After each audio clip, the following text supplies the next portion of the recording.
Good morning सगळ्यांना. श्री स्वामी समर्थ. आजचा दिवस तुम्हाला खूप छान आनंदात आणि मजेत जाओ ही मी आणि एनर्जेटिक जाओ मेन म्हणजे ही मी स्वामी महाराजांचरणी प्रार्थना करते. तर आज मुहूर्त निघणार आहे. खूप दिवसापासून विचार करत होती की करावं करावं असं म्हणून. मुली पण मागे लागल्या होत्या म्हणून मग सकाळीच लवकर उठून म्हटलं भरभर सगळे कामं आवरून घ्यावे आणि आपली जी रोजची जी डेली रुटीन सुरू झालेली आहे.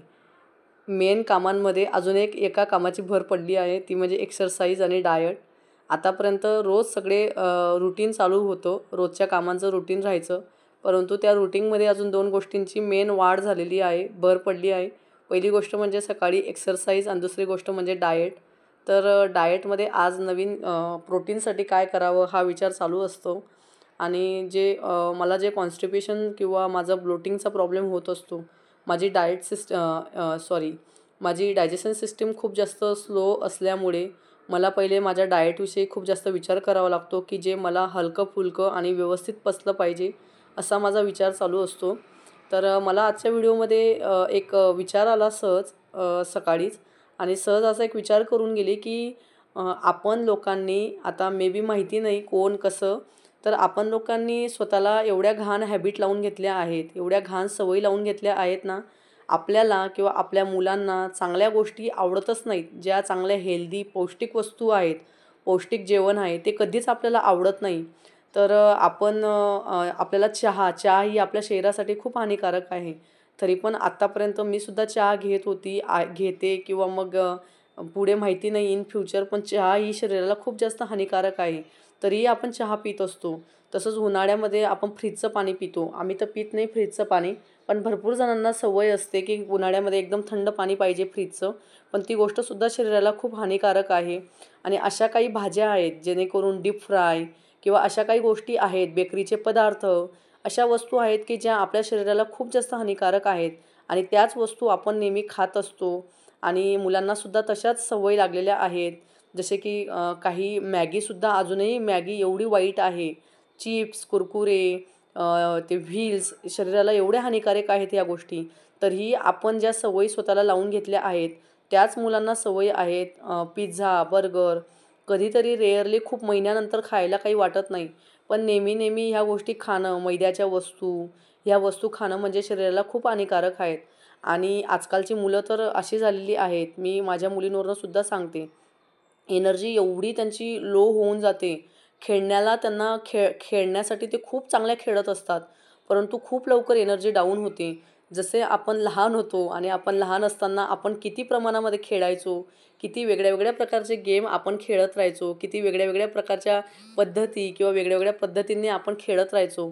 पण आजकालची मुलं खेळणं कमी, पण त्यांची एनर्जी एवढी लवकर डाऊन होत असते आणि तब्येती पण खूप जास्त वीक असतात. कितीही त्यांना खायला द्या, पण तरी त्यांच्या अंगाला ते जेवण लागत नसतं. तर ही चुकीची पद्धत, चुकीची शैली. या चुकीच्या जीवनशैलीमुळे आपण आपलं जे लाईफ आहे हे खूप कमी करत आहोत. जे पौष्टिक प्रोटीनयुक्त पदार्थ आहेत ते आपण मुलांना खायला न देता आपण खूप जास्त फास्ट फूड किंवा कुठल्याही गोष्टी आपण त्याकडे लवकर कल आपला जात असतो. तर माझं स्वतःचं हे म्हणजे मलासुद्धा स्वतःला हा अनुभव आहे की आजकालची जनरेशन ही पहिल्या जनरेशनपेक्षा खूप जास्त फास्ट आहे. त्यांचा ब्रेन हा म्हणतात की कॉम्प्युटरसारखा ब्रेन आहे. त्याच्यामुळे आपण चांगलं खाण्याचा म्हणजे त्यांना देण्याचा प्रयत्न करावा. आपणही स्वतः खावं आणि त्यांनाही स्वतः ह्या गोष्टी चांगल्या गोष्टी ज्या आहेत, आता बघा पोळी किंवा कुठल्याही अशा गोष्टी आहेत, की त्या गोष्टी आपल्यासुद्धा शरीराला हानिकारक आहेत.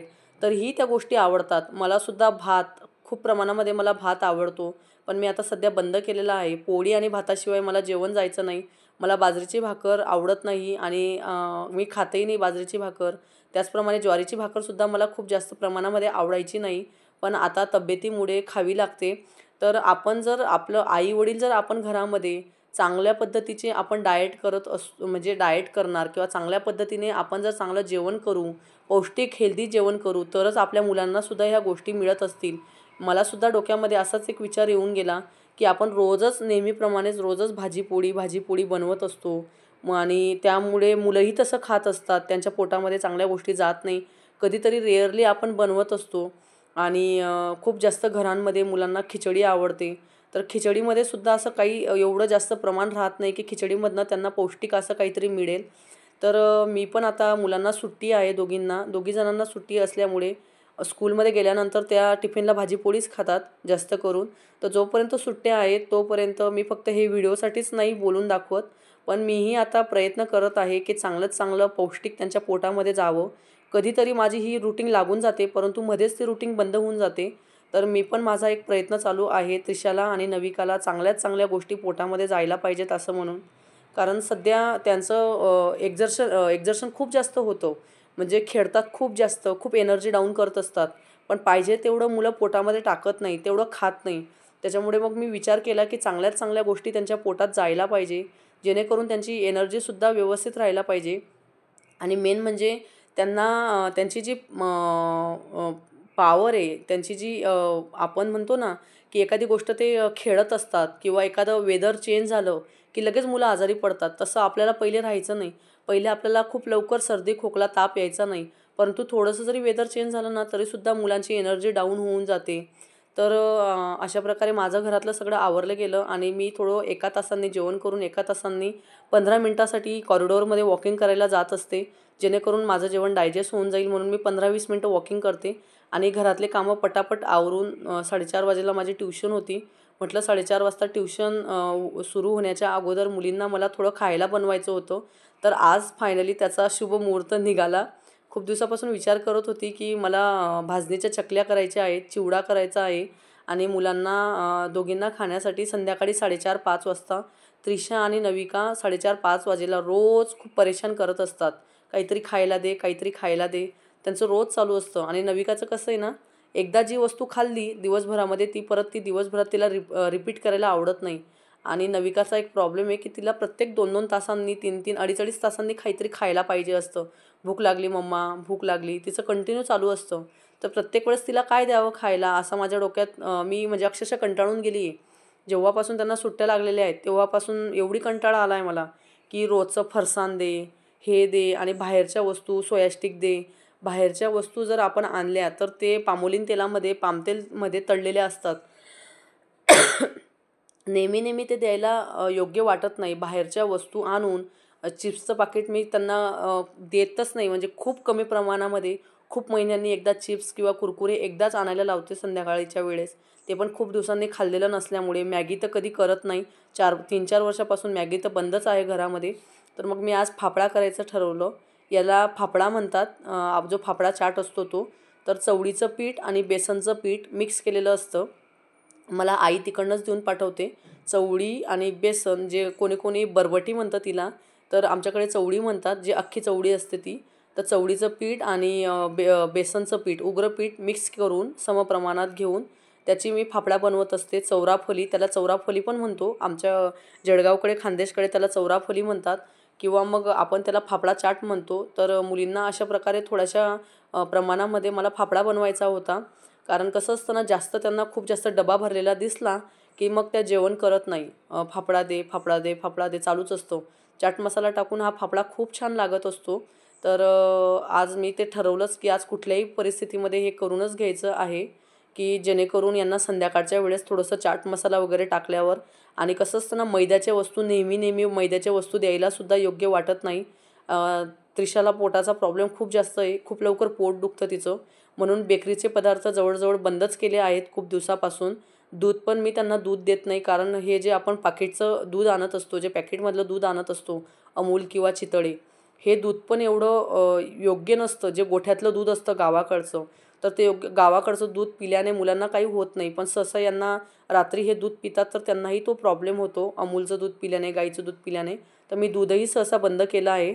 तर हा जो आपण घरगुती वस्तू बनवत असतो, जेमिनी ऑइलमध्ये जे आपण तळत असतो चांगल्या तेलामध्ये, तर घरचं आपण देतो तेव्हा आपल्याला काही संशय मनात राहत नाही.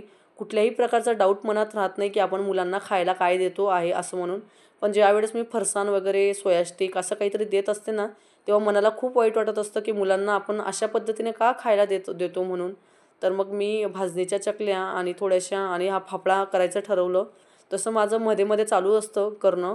परंतु सध्या उन्हाळा सुरू झाला आहे आणि जेवण केल्यानंतर स्वतः एवढं हेवी जाणवत असतं माणसाला, की जेवण झाल्यानंतर खूप जास्त जडपणा वाटत असतो आणि जरी हे लाईट जेवण केलं, आता मी ज्वारीची भाकर फक्त अर्धी खात आहे. सलाड जास्त खाते, पण ज्वारीची भाकर कमी खाते, अर्धीच. तरीही स्वतःला एवढं हेवी फील होत असतं जेवण झाल्यानंतर, काहीच करण्याची इच्छा होत नाही. त्याच्यामुळे आज थोड्या प्रमाणामध्ये लाईटवेट जेवण केलं. थोडं लाईटच खाल्लं आणि म्हटलं आज करायचं आहे काही का असेना. आणि दुपारी सहसा मी झोपत नाही. दुपारी झोपण्याचा माझा एक अट्टाहास असतो की मला दुपारी झोपायचं नाही आहे. परंतु सध्या एक्सरसाइज खूप जास्त हेवी एक्सरसाइज करत आहे आणि हेवी एक्सरसाइज केल्याने दुपारी खूप जास्त थकवा आलेल्यासारखं वाटतं. थोडंसं अजूनही बॉडी पेन वाटतं मध्ये-मध्ये. तर त्याच्यामुळे दुपारी झोपत नाही. पण मग कधी-कधी वाटतं की थोडा रेस्ट करावी 20-25 मिनिटं. तर मग इथं मी फाफडा करून घेतला पूर्ण. माझा फाफडा होण्यामध्ये होता. मुलंही ट्युशनचे मुलं येण्याचे राहिले होते. आणि ज्यावेळेस आता बघा हा माझा फाफडा आहे. खूप सुंदर लागतो हा फाफडा. याच्यामध्ये संध्याकाळच्या वेळेस ही टेस्ट जी मी सांगते ना, ही रेसिपीज ही संध्याकाळीच 4-5 वाजता खायला छान वाटत असते. त्याच्यामध्ये बारीक कांदा कापावा, टोमॅटो टाकावा, बारीक चाट मसाला खूप जास्त टाकावा आणि ते चुरून ते चाटसारखं, फाफडा चाटसारखं लागतं. खूप छान लागत असतं, त्यांनाही आवडतं आणि त्याच्यामध्ये जिरं, ओवा टाकल्या असल्यामुळे ते पचायलाही हलकं असतं. डायजेशन मुलांना पण चांगलं व्यवस्थित होऊन जातं. मैद्याचे पदार्थ चुकून न दिल्यामुळे हे जर असं हेल्दी मुलांना खायला दिलं ना, तर खूप छान लागत असतं. आमच्या घरामध्ये जास्त डीप फ्राय कोणी खात नाही. हिचे पप्पाही जास्त डीप फ्राय खात नाही आणि मीही खात नाही. मुलांसाठीच हे मी बनवलं. तर आजची रेसिपीज किंवा आजचा हा फाफडा चाट तुम्हाला कसा वाटला हे मला कमेंट्स करून सांगा. तुम्हीही करून बघा. खूप छान लागतो आणि आत्तापर्यंत माझ्या चॅनलला सबस्क्राईब केलं नसेल तर सबस्क्राईब करा.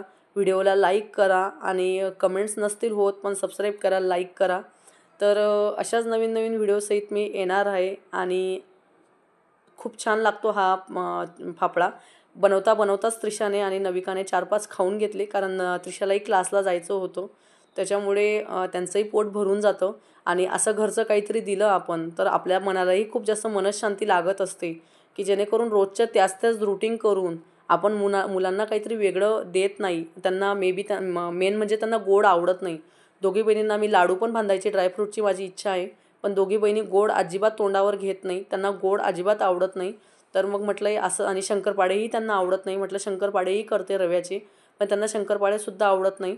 तर म्हटलं हेच करते काहीतरी हेल्दी मिक्स डाळीचं. Thank you.